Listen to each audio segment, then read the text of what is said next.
now who are not above grade level 12 years ago. And predominantly, those are low-income kids. Predominantly, that growth has been seen among African-American kids, special ed kids. And New Orleans, which is the state's lowest performing school district 10 years ago, is no longer essentially the fastest improving school district in the state. So, by and large, the idea, the fundamental idea behind the plan is that if we believe that we can achieve that, we believe that belief is what got us to having achieved that, and we can do more.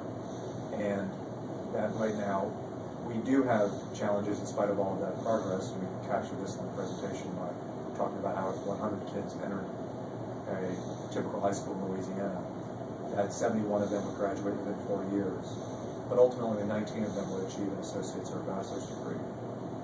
And that this is a cycle that goes on in our state because we're actually 50th in the country in terms of the percentage of kids who grow up in a household where there's at least one adult with an associate's and bachelor's degree.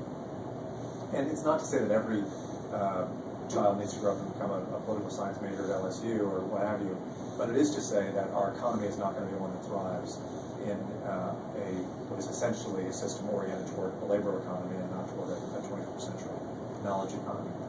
And so it basically bundles some work that was ongoing, some work that's been relatively new, and then some of the work that the governor and the legislature put forward into this one package, one plan Louisiana believes, and I'm now basically getting feedback over the course of this month on that plan, answering people's questions about it, and we'll ultimately issue a final plan after that process has been complete at the end of May.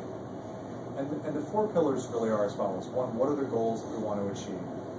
Two, what are the options that we're offering families? Three, how do we achieve change in the classroom? And then four, accountability. How do we know that we've actually achieved at every level this plan? The goals are set out in 8 pretty simple stopping points along the child's continuum. It starts with kindergarten and do we have kids who come into kindergarten ready? The same in 4th grade. Are kids on time and on level in 4th grade? The same in 9th grade. Are they on time and on level in 9th grade? Well, we've added some high school goals that are particularly important given some of the changes that we're making in accountability. We've added a 9th grade goal. How many kids are achieving college benchmark scores in 9th grade on the Explore test, which is the pre-test for the ACT. And one change that's been made since the last time I saw you,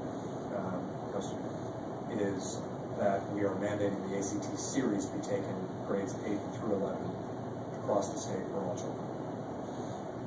We're then adding a second goal that in 11th grade, students will have achieved college benchmark scores on the ACT, which will be taken statewide and will be included in our high school accountability formula as well. Of course, we continue with our cohort graduation rate goal, our 4-year graduation rate goal of 80%.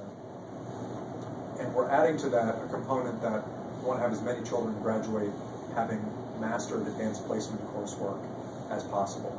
Right now, we are lowest in the country in terms of advanced placement test taking and attainment.